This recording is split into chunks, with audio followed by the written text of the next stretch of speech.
So my name is Laura Smith and I work with UDG Healthcare.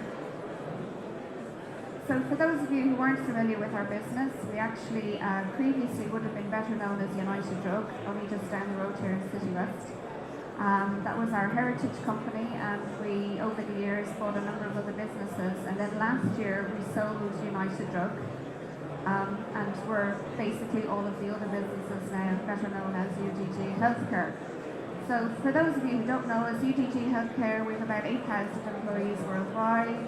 We have 3 operating divisions doing 3 very different things, which poses some challenges in terms of rolling out global management programs such as energy auditing. The top 30 pharma companies would be our clients and our principal clients. We're based in over 23 countries. Our dividend growth continues to grow year on year, and we're a FTSE 250 listed company. So that's who we are. Quite a diverse business. So just at a glance, the 3 operating divisions that we have are Ashfield, Sharp and Aquilent. Ashfield is, I suppose we would do a lot of outsourcing, do a lot of work with pharma companies, we provide patient support, some medical writing, we would have a lot of sales teams, lots of guys on the road. In Sharp, it's a very different business. We would package a lot of pharmaceutical products on behalf of pharma companies, principally in Europe and in the US. We also facilitate some clinical trials and the logistics around clinical trials on behalf of pharma clients also. And then our third division, Aquilent, who are also here today and have a stand here today. Basically, we would import medical devices and we would sell those. So we outsource our sales and marketing sides of things, and again we have a distribution and engineering logistics side of things that goes with that part of the business. So as you can see, we have 3 very different operating divisions. So when it comes to rolling out compliance, risk, EHS type of management things that we need to do, it does pose some challenges for us. So I suppose our vision as a company is that we would improve the lives of patients around the world by partnering with our pharmaceutical clients and other healthcare providers. So we have our 5 core qualities. So what we try to do in a business is use these qualities in the way that we deliver everything that we deliver. So in terms of trying to roll out an energy auditing program to comply with our regulations, we would still promote and use the values within that. So from a quality point of view, it's very important that we have a consistent approach across our business. From an expertise point of view, especially at a group level, that we're identifying the regulatory challenges and where we need to meet those obligations as a business. Partnership, for us, it's reaching out to those 23 countries and liaising with the staff in those areas to again roll out these types of programs. From an ingenuity point of view, well, I guess we're always trying to be ingenious in how we get people on board and working with our clients. And then from an energy point of view, I suppose, pardon the pun, but we would bring energy to whatever it is that we're managing. And we have some particular challenges, I suppose, around our US sites in that area. So for those of you that aren't familiar, the piece of legislation I'm specifically referring to today is the Energy Efficiency Directive, which came out a couple of years ago. And in particular, Article 8 of that regulation states that we need to introduce a regular program of energy assessments or audits for large companies. So they define non-SMEs, if you like, or large enterprises as being a company that has more than 250 employees and or a turnover greater than 50 million. So UDG Healthcare PLC as a business meets those criteria. Individually, our businesses obviously don't necessarily meet those criteria. So our first challenge was trying to persuade the individual businesses that they had to comply with this legislation, because individually they were saying it didn't apply to them. We were saying, well, the legislation says as a whole, if you're part of a group and a larger PLC, the legislation does apply. So this was our first challenge, because a lot of our sites can be quite small. Some of them are office-based, some of the buildings we have are leased, and they very much didn't hit those criteria, but we had to bring them on board. So that was our first challenge. So the business, as I said, we're are 23 countries, but obviously this directive is a European directive, so only apply to our European operations. So you can see I've listed the countries there depending on which division we're speaking about, but across all three divisions it impacted us. And we recently had an acquisition last year, a company called STEM Marketing. And they, every time you have an acquisition, the goalposts shift and you need to reevaluate what you're doing and how you're managing that. So even since I put the slides together and we have done some work in this area, we now have 2 additional territories that we hadn't considered, which are Italy and France. So again, we have to go back, look at the regulatory requirements in those areas and try and bring them into this particular program that we're trying to roll out. So because we have multiple sites in multiple European countries, we have effectively 13 countries with 13 different sets of regulations. So while we have the EC directive, which must be transposed into the individual countries, each country does something differently. So you could say that the UK and Germany would adopt a more stringent approach. Other countries like Sweden, for example, say you don't need to do an audit, you need to do a survey plan. And it's trying to get your head around, well, what's that and how does that compare with an audit? So each country does have different requirements. And again, there are different auditors then in each country. And each country has to have a list of registered and approved auditors that can do these energy audits. And on top of that, we also have then the language difficulties in understanding and interpreting the information from each of those audits collectively across the business. So some of the challenges then that we faced, and I suppose I'm interested to hear if anyone else has come across this. I suppose first of all, an energy audit isn't required if you meet some of the criteria. So for example, if you have a greenhouse gas emissions permit, if you're ISO 50001 accredited or 14001 accredited, you don't need to do the audits. But because our facilities, as I said to you, are smaller facilities, albeit a good few of them, again, we weren't hitting this criteria, so we had to bring in the auditing. The majority of our buildings, certainly in our first division, the Ashfield division, are very much office facilities. And again, we lease some of those buildings, so we don't necessarily have the obligation to look at it. Obviously then, in our packaging facilities, we have some in the US, which this doesn't apply to, but then we have some European operations. So one of the challenges we've also faced that the regulations say that you must carry out an audit. It doesn't say that you need to implement your audit findings.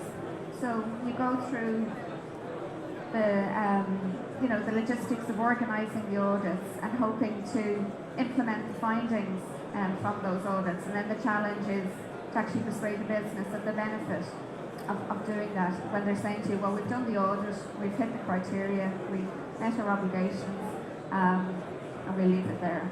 So that has been quite a challenge for us as well. We've also found that this particular regulation, there's a lot of confusion, certainly in the businesses and around the European businesses, with the energy performance building certificates. And again, they're referred to as different things in different countries. We would refer to it as the DE or the VER here. But again, when we went looking for information initially, this is the kind of information we were getting back from the businesses who were saying, no, that's not what we mean, or this means something else. So again, and when you're looking at the language difficulties, it gets lost in communication. The one good thing, though, that the legislation does allow for is representative sampling. So if you can say, well, this is a typical business, say, for example, in the UK, and this is typically what it does, this is typically how we use our energy, you can use it as a representative site to say for the other 4 or 5 offices or facilities that you have there, that it's typical of what will go on in those other sites. So we use that to affect, I suppose, within the UK side of the business. And I suppose another challenge, even though while I said it's a European directive, because we're a global business, we very much want to have consistency across our business. So we find, certainly on the European side of things, that we're pushing a lot around environment, health and safety, risk management and risk assessment. There are terms that they're not familiar with in the US, and we would find their compliance levels wouldn't be as good as they are in Europe. So what we're trying to say is, well, this is a good standard for us to be adopting internationally. But certainly Mr. Trump hasn't helped the cause in the last few days with his pulling out of climate change and Paris Agreement. So we're already fighting an uphill battle in the US, and just some of the other challenges that we faced. And I have to admit, it's been a couple of months since I've looked at this, so things might have changed. But certainly when I was looking at this initially, my biggest challenge was trying to find one auditor that could audit all of our businesses collectively within Europe. So could go out and audit 13 different countries, come back to us with a report and say, these are all the recommendations from your different sites and facilities. Mainly because each country has to have a list of its own auditors. Secondly, the legislation varies, and no one, certainly within the European Union or the European Commission, has thought to pull together a programme that puts one list of auditors collectively together that has the ability to audit in each of those territories. So I think that will change, and because the regulations require you to audit every 4 years, we're hopeful that the next time we go through this exercise in 3 years' time, that this will be an easier to manage process. And I suppose, I'm just listening to the previous speaker in terms of procurement, we did genuinely set out to try and have one company that could do this for us, that would give us, rather than just site-specific recommendations, that we could take a global look at this as a business and say, well, these are some of the trends. Whereas we had different formats coming back, we had the language difficulties, some of the companies weren't fantastic that did the auditing for us. So we had no consistency across 13 different countries, so that was a real challenge. And I was trying to raise it with the relevant groups within Europe. I was trying to find out, I said, surely a list exists, surely I can get one company or even two companies that could maybe do the Nordics and maybe do another part of Europe for me. Couldn't get it at all. And lots of different feedback from the different areas. So from my determination of this, there wasn't one agency that could help us out. However, the European Commission did do a study on energy efficiency in enterprises called Energy Audits and Energy Management Systems. And it was a report on the qualification of energy auditors in all member states in October 2015. So it was a good study, and it did clarify the nuances in mutual recognition across the different territories. So they did kind of call it out and acknowledge that that does exist. But I did make contact with, say, the Concerted Action Energy Efficiency Group. They won't disclose information. There's the Energy Efficiency Network in Europe. They will provide a local list of providers, but again, it's local to that particular jurisdiction. And then there was a group called Build Up, which was the European Federation of Intelligent Energy Services. But it's more about energy efficiency and buildings. So there's lots of groups out there doing lots of good things, but I just couldn't see how it was fully joined up.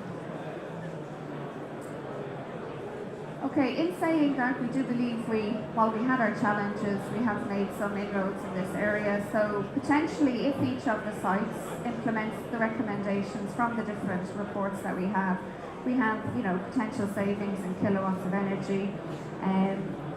The majority of our sites have been audited at this point, and if we do implement those recommendations, we can obviously make savings, and simple savings.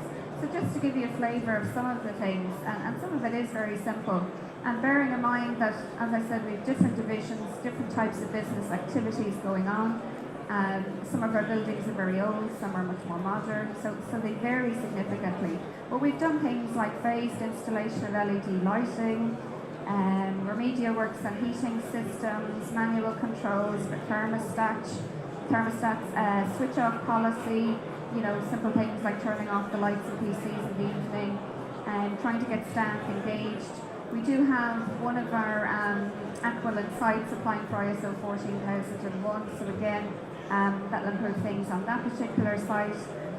We're starting to do an awful lot more work and understanding around fleet and fleet management, because as I said, we have a lot of staff on the road. We've about 3.5 employees driving, for business on a daily basis. So the fleet aspect of our energy is something that we're trying to manage a lot better. And we have developed a group-wide environmental sustainability policy to try and drive our global agenda. So while the Energy Efficiency Directive hasn't helped us significantly in trying to cross and knock down those borders, if you like, we recognise, that we can take the learnings from that and try and transpose it across our business. And I said, hopefully in 4 years' time, things will have moved on and that it will become easier certainly for our business and other businesses that I'm sure have similar difficulties. So I suppose just to say thank you, and I'll be here if anyone has any questions at the end. Contact details are there. If anyone has any questions, I'll take them afterwards. Thank you.